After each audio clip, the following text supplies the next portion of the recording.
now, so I think I am going to start this meeting off here. First off, welcome you guys. This is a great turnout, and I'm really excited that we're going to have some awesome games today. So thank you all for making it out in your busy day. This will be session number 3, so we'll be that you'll be competing in. But like I said, I think we're going to finish this club out strong. I think we've got some great surprises for you, much of which includes next week. So and I will share my screen here. I did want to alert you guys all to Derek Tenbush, who is able to become a whoops. It's not a very flattering picture of him, but a poker semi-pro and Twitch streamer who I'm getting to come to club. He has experience living in Vegas. I just looked and I found out he's won at least a few $1,000s in WSOP and various events. But anyway, he'll be just telling you a lot about, hey, what maybe Vegas is like, or what other strategies he might have for you guys, or just how to manage an effective bankroll. Who knows? We'll see what he has, but I'm very excited that he's finally getting a chance to talk to the club, because this has been on my mind for like a full year now. But that's basically it. So that is what the one thing I will say is he did have a little conflict. So we are moving our meeting from 8 p.m. when it normally is to 7 p.m. So we are going to meet here 7 p.m. You'll get plenty of email announcements, Discord announcements, you know it. So expect that lately. But yes, I am very excited. The other thing I was going to say is we are nearing the end of the semester. I did kind of want to go over what we have on our schedule. So I will just pull this up right here. Basically, we have, whoops, let's get that out of the way. We have about 5 meetings left, basically. Here's us right on 10/20. We have next week, a normal play week after that, the final table meeting. And then the last week of the semester is this 16th through 20th right here. And I was going to try and maybe go through with an end of semester tournament. I'm also willing to listen to any popular interests you guys might have, but this is what our schedule looks like. And what that means is we have another set of elections to determine. So this week, I'm just going to leave it as, hey, I just want to see if there's any interest. If you wanted to be a president, vice president,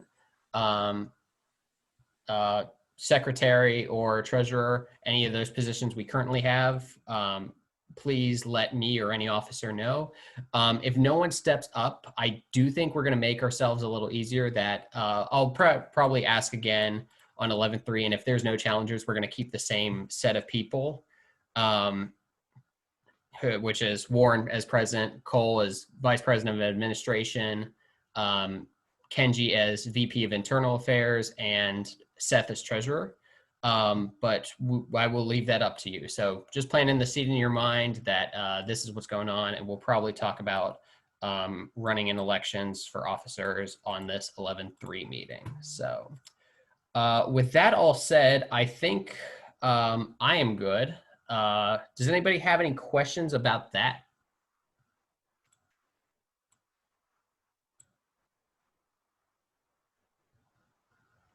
All right. If not, I will turn it over to Cole, who has another lesson for us. Cole, you should already be a co-owner and should be able to share your screen. Yeah. So my lesson, I'm stealing a little bit from. I don't know if anyone knows who the poker guys are, but they have a podcast, and then they also do like some video breakdowns of hands. And I don't know, I listen to their podcast like every week. Am I sharing the right screen? Can y'all see the YouTube Yes. page? Okay. So we're going to watch a 3-way hand. And I don't know, they talk about like different positions, and like there's some really important things you can realize like based on position, and like the order in of like how things happen. And these guys just kind of break it down in a very like methodical and logical way. And listening to their breakdowns has really helped like my thought process. Like sometimes in a hand in like a big spot, like I feel like I almost like hear these guys' voices like breaking it down in my head. Which just means I've listened to the podcast way too much. But they have good breakdowns. Uh-oh. Let's see.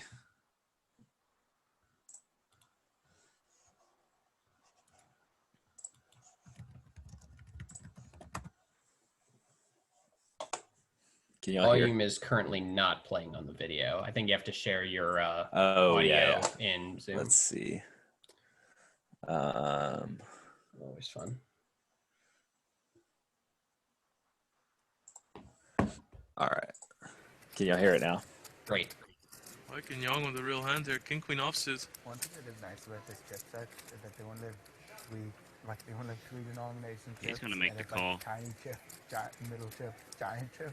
Everyone with So, like it's a hard to- reasonable it's hard to, hand. like, fuck up that bad. Yeah, for sure. Queen Jack gets out of the way. Ace 10 for I 10. remember. I don't think I'm gonna like accidentally put like a blue in the pot, you know, instead of a yellow or vice versa or whatever. Yeah. Yeah. Keep the blue ones far away. He's gonna see a three-way flop here. 10 showing with the best of it. Flop strips aces. All right, real quick, I want to say the people talking right now are just like the announcers for this cash game. The actual what you call it, like people that break it down, they let the video or the hand play out to a certain point, and then they stop it and they go back and they break down what's happened. I just want to make that clear before we watch anymore. Let's see if Elton's gonna take a stab. Safely gives it up. Wykin's going to check back his middle pair.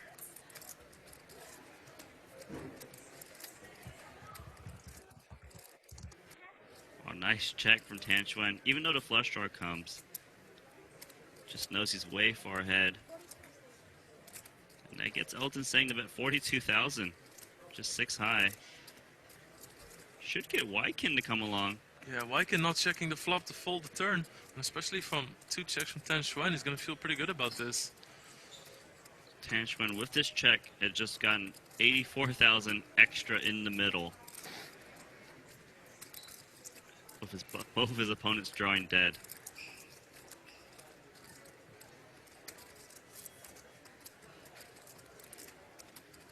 So Tan Xuan here trying to decide should he raise because there's a bet and call in front of him and there's a flush draw now.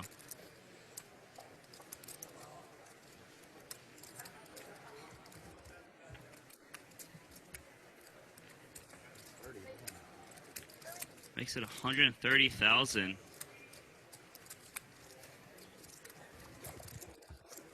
When you're playing against Tan Xuan, you know that he's capable of doing this with a gut shot, with a flush draw. Very aggressive player. Fearless. So Wykin is going to come along here. He saw the flop get checked around, thinks it's less likely. He knows it's less likely he has an ace.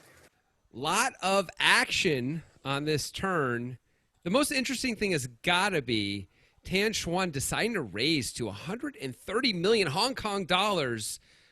This would seem, at least first blush, to be maybe a questionable raise, Grant, because a lot of times I'd just be worried if I was Tan about getting called by worse hands here and only getting action from better hands. What do you think? You know, that is at first blush what I was thinking as well. But upon further inspection, knowing our opponents, it seems not so bad to me, honestly, because Elton Sang, for those who don't know, is what is in poker parlance known as a complete maniac. He's a guy who can show up with any 2 cards at any time. As we see, he opened 5-6 off +2. He has a wide range. When he's checked 2 twice, it looked like he was giving up on the flop, but when he's checked 2 twice, he's going to take a shot a lot. I'm not too worried about Elton Sang having us beat, If Elton Sang puts in a 3-bet, we can certainly consider folding. It should probably lean that way. This is more targeted at Wykin Young because the way Wykin Young has played this hand so far, by the way, I like his check back on the flop with King Queen. Getting here, it looks exactly like Wykin has a king or has a heart draw. And I don't mind charging the heart draws, maybe getting them to fold, and potentially getting called by kings because as Tan Xuan, we have the reputation of a guy who puts in a lot of action. So I think this is actually a profitable raise for Tan Xuan. Yeah, I agree with you. I think another really important piece to this is because Tan is in the worst position of the three, he's acting first on every street here. If he just calls, it's so hard to get value on the river. Like, because they're three ways, I don't know that we're going to see very many people taking a shot on the river. I don't think Elton Sang is just going to fire again when both players call. He's got to be worried that someone can have an ace here for sure. Or just not believe him and call with a king, which is what happened on the button anyway with Wei Kin. Also, if a flush card comes in, it just is really hard to bluff when you're three ways here and both players called. So the only way to get more money in this pot, I think, as Tan, where it won't check around on the river, everyone has it what they're repping, and it is basically everyone does have that, except Elton has nothing, is to make a raise right now. Yeah, I kind of like it, and it's a crappy spot for Wei Kin once Elton folds, Yeah. but this is part of the beauty of the raise for Tan Xuan. It's Tan Xuan. Wei Kin knows that. He's like, well, I can't fold to this guy when I have king, queen, and I check back the flop. I just can't do it. So I definitely understand the call here on the turn. Absolutely, and there's obvious bluffs that Tan can have here, right? Like hearts are the most obvious thing for sure. Yeah. Maybe gutters once in a while, I guess. It seems like a very clear, very easy call against this particular opponent. If you want to have clear calls against particular opponents, Nitrogen Sports Poker is the place to do it. You know what I'm talking about, Jonathan? You ever eat Some at strong hands. Vidges in Vancouver? Vidges, the Indian place over in Kitsilano? That place is damn good. Indian food place? Oh, yeah. Oh, amazing. You're not a fan? I'm not a fan of the Indian food. So river card is a 7. Not the card that Tan Xuan wanted to see because like he was trying to represent the hand and wanted to bluff as a missed heart draw. Nowhere, really. I used to leave. I still have a lot of stuff and a few things in Vancouver and then the stuff in Vegas. Yeah. But yeah, So it's like gonna 7 reach years, for some didn't value go betting anywhere chips. else, 6 years. 200,000. Back when online was good, you know, now it's so small. It's just small and bad. Not scared of the hearts. Bigger and better things. So we're $500,000 in the middle right now. It's about Could have got me out of my house. Schwan, Mike and Young have played a lot.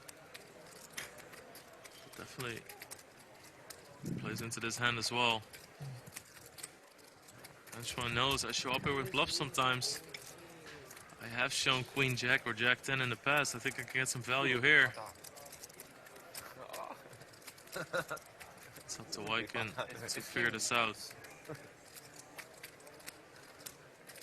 He cannot be happy that the flush has gotten there.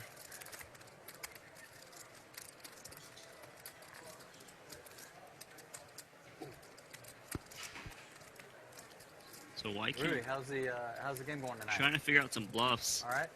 This guy. Oh yeah. Elton. In 5-way all in. 5-way all Yeah. Top pair, no kicker wins with a jack. in. And no, Five-way no, all no, no in. full house on one pair. That's impossible. That's it. That's actually impossible.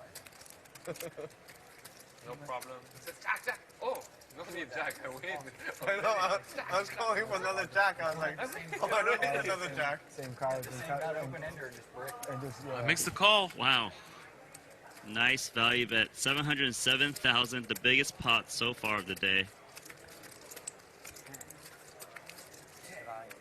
Absolutely perfect Yeah. play. It's actually Some people would get scared when the flush comes. Tan Xuan gets 200,000. Elton probably just had like 85% or something. Big yikes on everything that just happened on the river.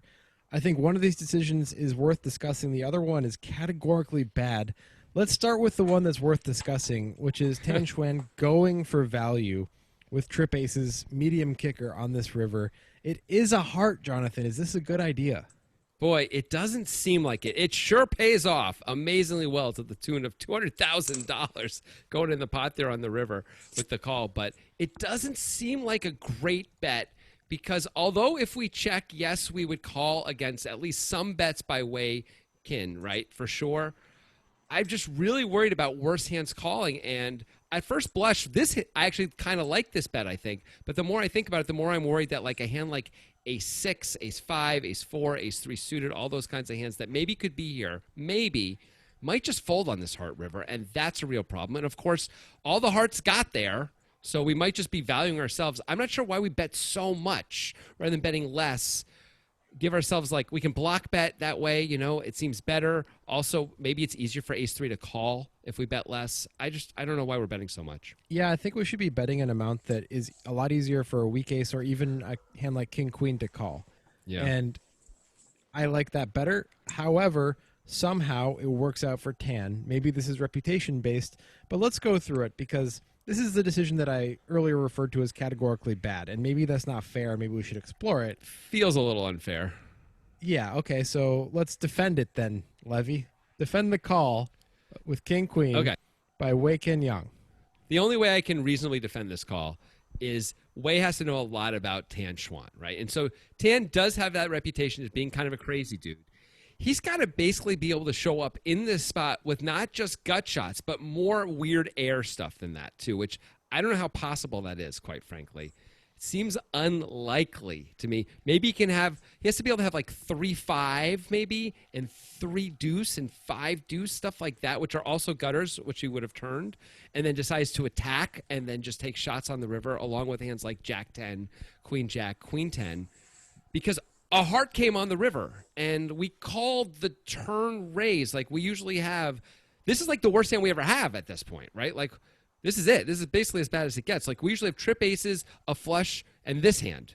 Maybe we have King Jack once in a while. That's it. So I think from a range point of view, we should be folding. I know we got the Queen of Hearts. That's a reason to call because we think, like, there aren't as many hearts out there, and I don't know. We think like he can't bet. We don't think Tan's capable of betting for value with trip aces. We're wrong. He is. Also, Tan has all the combos of hearts because he called from the big blind. This just seems like a bad call. Yeah, I think what happened here with Wei Kin is that he had a plan that was based on Tan Xuan, which is not a bad idea in the first place. Yeah.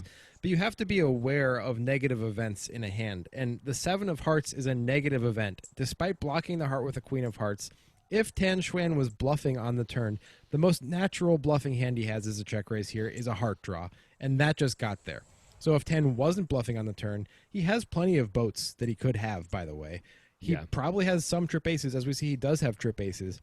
And then as Wei Kin, we have to be very sure on the river in order to make this call that Tan is going to not bet trip aces on this card. And as we see, that is not the case.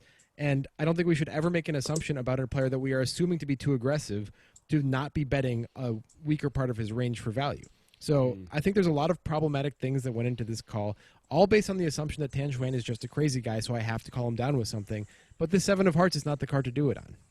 The 7 of hearts isn't the card, and this is the wrong hand to do it with, too. We actually block some of the gutters by having the queen in our hand. Like, I would much rather have even a hand like ace 3 plays better because we block some of the full houses, right? So that's going to create less value at least for and some of the trip aces, in fact, too. We would still lose in this case, but that seems like a better hand. I don't even know if that hand's good enough to call with, quite frankly. It probably isn't, but a big ace is. Like ace jack, I think we're going to have to call with. Ace queen. This, as I was saying before, too, is at the bottom of our range right now. Like, why are we calling with the hand that's basically the worst hand that's left? I know we have the heart in our hand. Maybe that bumps us up a little bit, but I don't think bumps us up enough to call when we should have a lot. We should have hearts here a lot, right? We have flushes. It's almost and maybe it's fair to disrespect Tan Xuan a little bit and his ranges, but I think this is a call based on disrespect of Tan Xuan. I said this in our podcast. I feel like in order to make this call, you have to put Tan Xuan on being kind of like 1999 style aggressive, where he doesn't have any reason the times that he's bluffing. He doesn't have any combinatorial reason, right? He just is like, I have 9-3 of spades, and I'm bluffing because I decided I want to bluff, instead of actually it being like a gut shot or a heart draw or something like that where it actually makes sense to have a semi-bluff.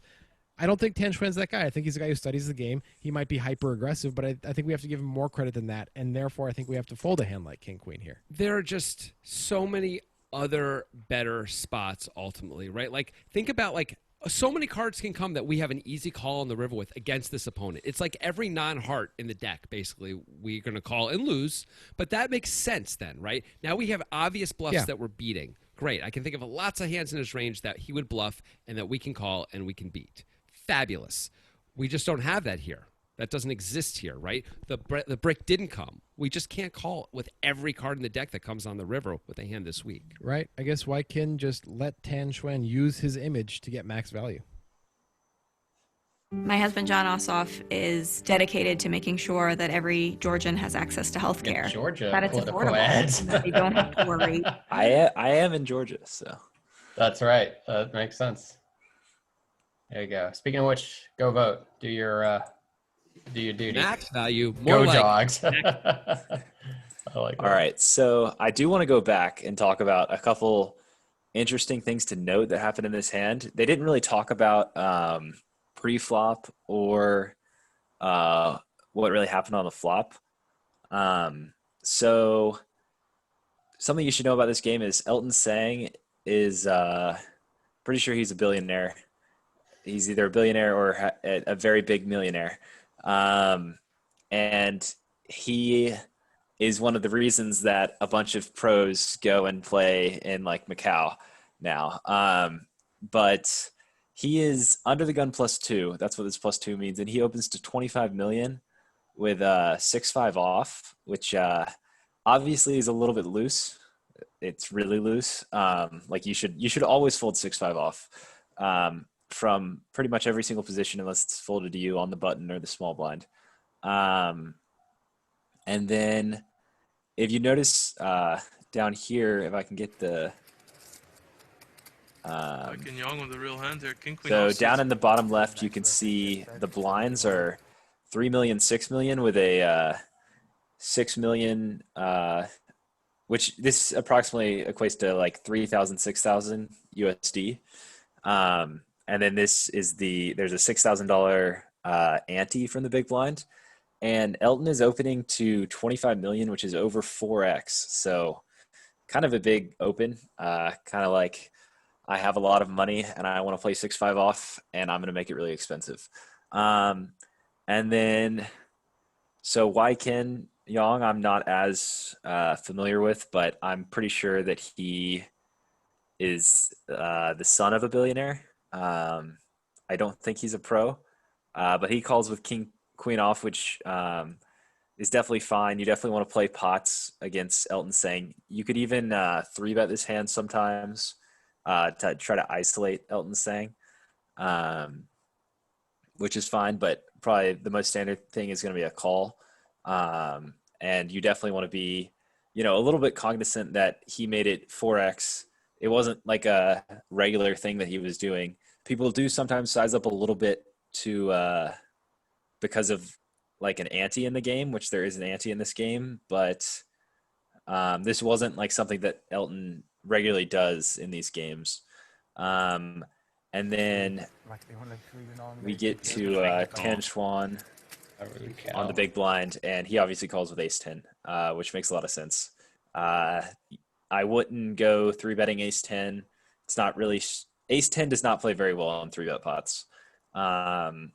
And, you're getting a good price on a call, and you have, a pretty strong hand in a single race pot pre.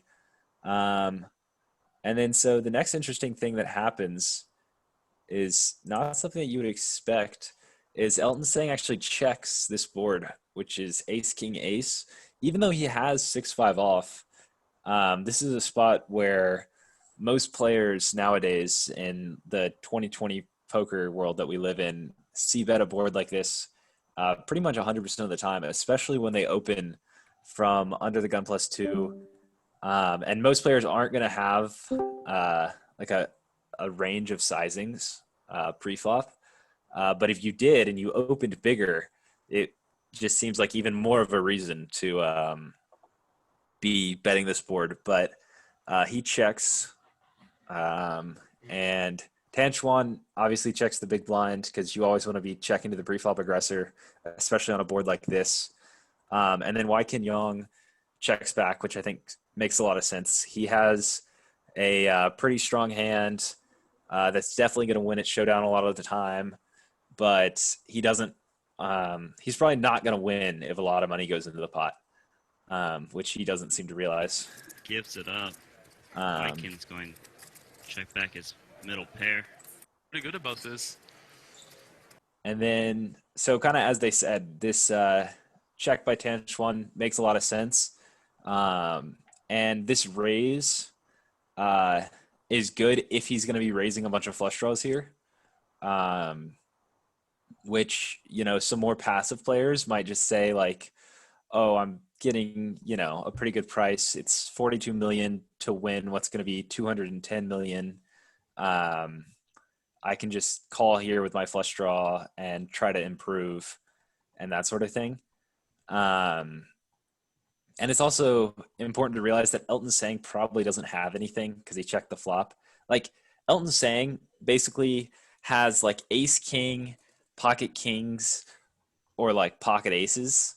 And like, or just like complete air. And usually he's just going to have complete air. People tend to like, if he had pocket kings and the flop came ace, king, ace, well, let's say you had ace, king, because kings you would probably want to bet to get value from an ace. But if you had ace, king, you lock up so much of the board, it's really hard to get called. So this bet is actually a little bit more polarizing than it may appear, because it's about a quarter pot bet, and he didn't continue on the flop. Wyken Yang calls, which I think he has to do. And then as we saw, Tan Chuan comes in for the raise, which is definitely a little bit thin. But if he is going to balance it out with a lot of flush draws, it's definitely something that you should be doing with the ace-10. And then we get to the river. And this is where things get a little bit interesting, as they said. Tan Chuan is definitely playing off his image here or very much overvaluing his hand. Because they were talking about his range, and his range is basically flush draws and aces. And if you think about the aces he's going to have, he can definitely have more aces because he called out of the big blind. But ace 10 really is not that good of an ace, especially once a raise goes in on the turn. And like his other hand, the other part of his range that was bluffing has just improved to a flush, which is obviously better than any of the aces except for full house aces. So ace 10 is actually pretty low in your range.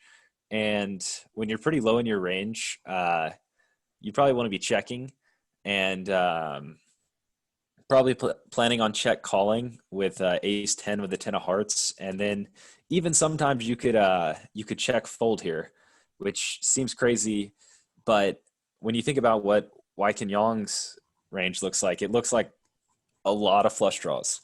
The way he called Elton's bet and then he called the raise, it just looks a lot like a flush draw. So both guys kind of end up towards the bottom of their range. Wyken Yang definitely at like the dead bottom of his range that he's going to end up with on the river after it goes bet, called, raise, and then he calls.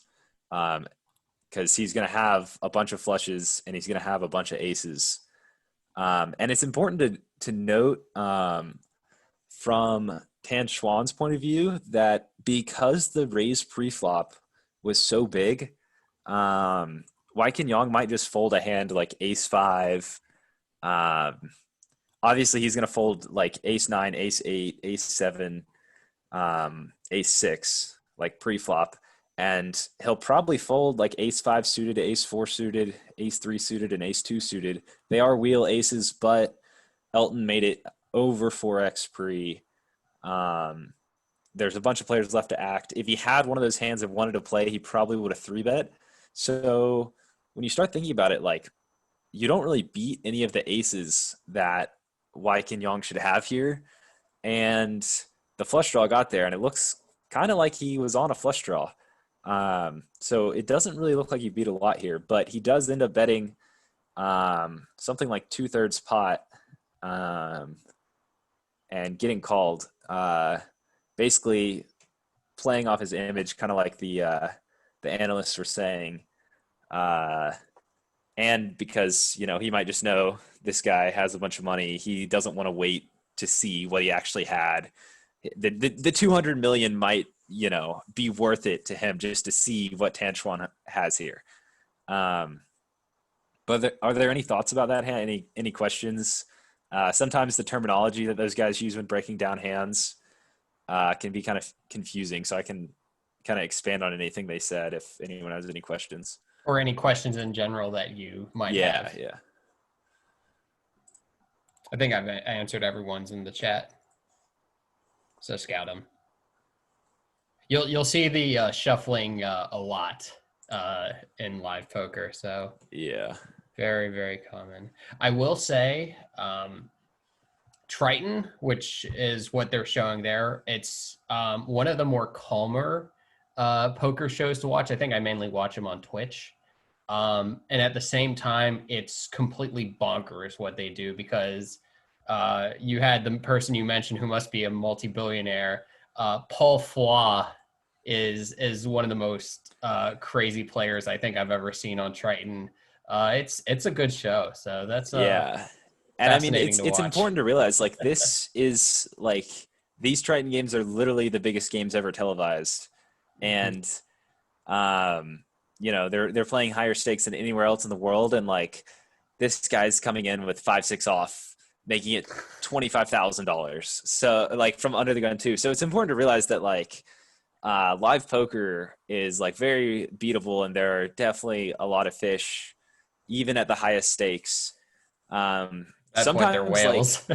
like the mid stakes can be tougher than some of these like absolutely like nosebleed biggest stakes, because the super rich guys who don't really know what they're doing, they don't want to go play for like $5,000. They want to play with like $1 million in front of them, which is literally how much money some of these guys have in front of them at this table.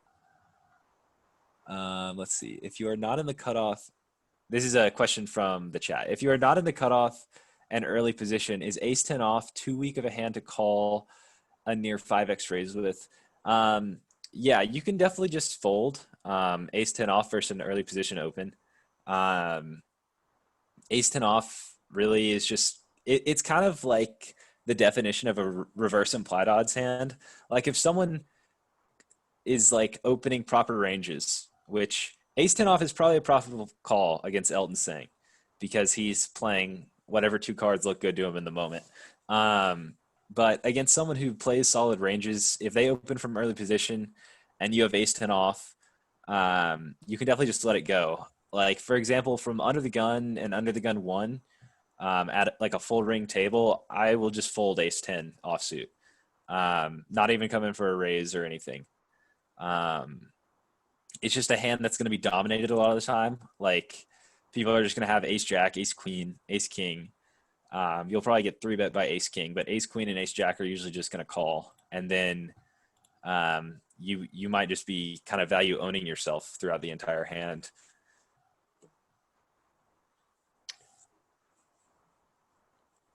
All right. I think that's a good spot to cut off. So thank you, Cole. This was fantastic. Another little look into what the poker game is in this current year. But anyway, I would like to direct you guys, since we have a few new people, I definitely want to at least demonstrate what's going to happen here.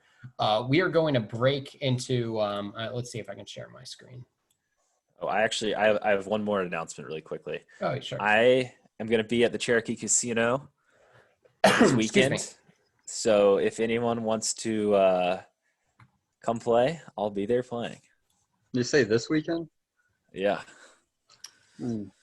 All righty. So here's what I've got here. I've got 2 poker tables open. This one right here is table 1 and table 2. What you're going to do is we're going to break from Zoom and go into Discord. We can all pile into the general chat right here. At table 1, I've got myself, Jack Z, Will Hager, Gautam, Kenji, Blizzard, Chris, and Josh Patton. At table 2, you'll click on your corresponding link. I got John Fenwick, Theodore, Jay Castellino, Lawson, Tom, Tim, Cole, and Dylan Snyder. You're going to click the link, put your name in, buy in for 200 chips and I will put you in and I will let you guys know when we're starting. We'll all do that over here. I'm going to leave this open a little bit just so whether it's in Discord or here, you'll have help needing to get in. But otherwise, we'll get the show on the road. So hope to see you all on Discord. Thank you all for coming. We'll see you on the felt. There you go. It looks like a good amount of people. Oops. Yep. All right. That's pretty good.